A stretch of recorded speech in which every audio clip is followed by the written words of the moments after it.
Mr. Speaker, the motion dated 26 September 2024, tabled before the National Assembly, makes the generalized claims that have committed crimes under national laws, Proceeds of Crime and Anti-Money Laundering Act, Penal Code, National Cohesion and Integration Act as anti-corruption and economic crimes.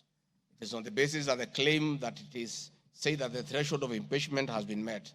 I'm not aware of any active investigations by any state agency for offenses under the said laws, neither have I been called upon to record any statement pertaining to any investigation.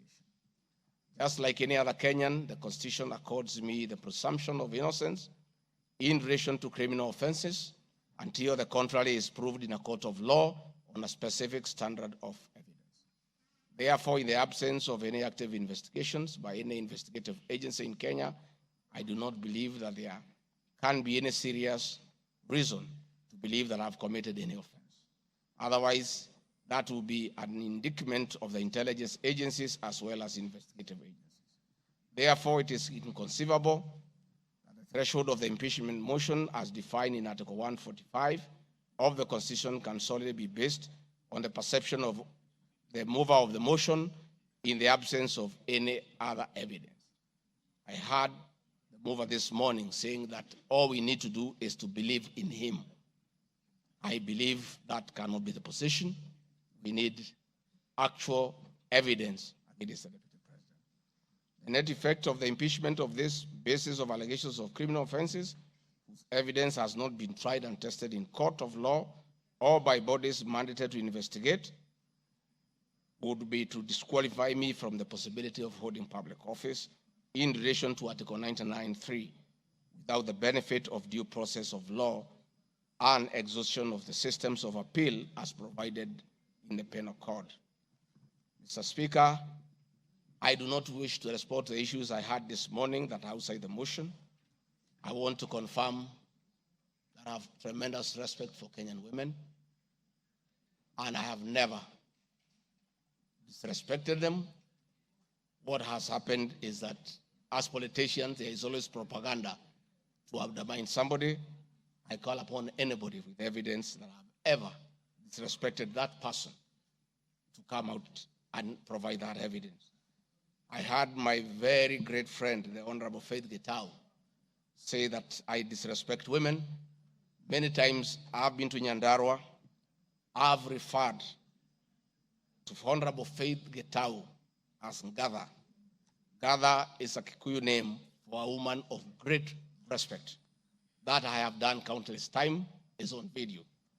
Finally, the Honorable Bose Sholei, I heard what you said in Eldoret. Regarding Gachagua has learned this morning that his he job charged with treason. But during the last administration, when I was arrested on fabricated charges for standing with the President William Ruto against the wish of the government at that time, Gladys Bose Sholei came and sat with me at DCI headquarters, brought me tea, brought me lunch, sat with me, comforted me. At court, she coordinated the collection of 12.5 billion shillings as my cash bail. She came to see me in Gigiri for 4 days and had very kind words for me.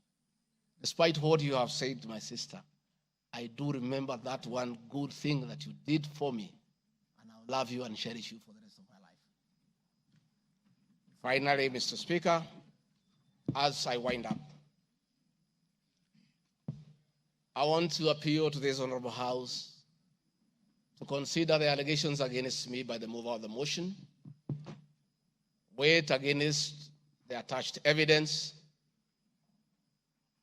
weigh it against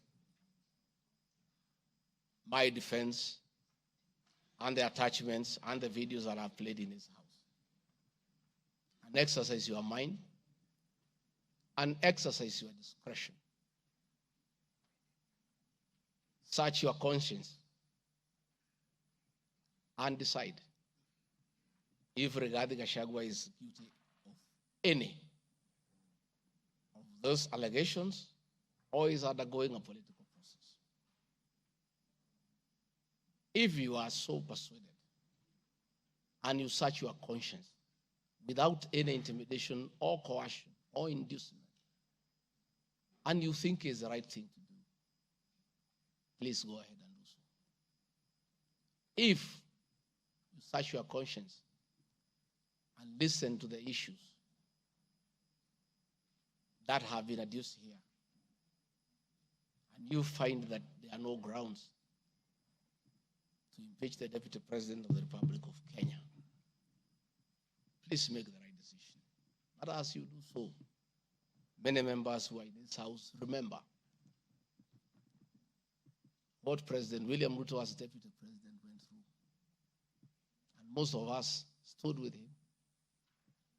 Rigathi Gachagua underwent 4 years of persecution. Others were persecuted. But we took a firm stand because we believed we were doing the right thing.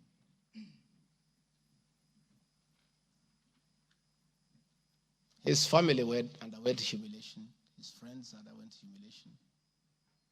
He was a haunted man. And on Inauguration Day, he pronounced himself that freedom is here. Again, under the new administration, the same Rigathi Gachagua, who underwent humiliation and persecution, finds himself in the same space under that administration that he fought for. Try, look, reflect, and apply your conscience and make the right decision. Mr. Speaker of the House, I want to thank you for granting me this opportunity. And my address last night was not in any way meant to disrespect the House.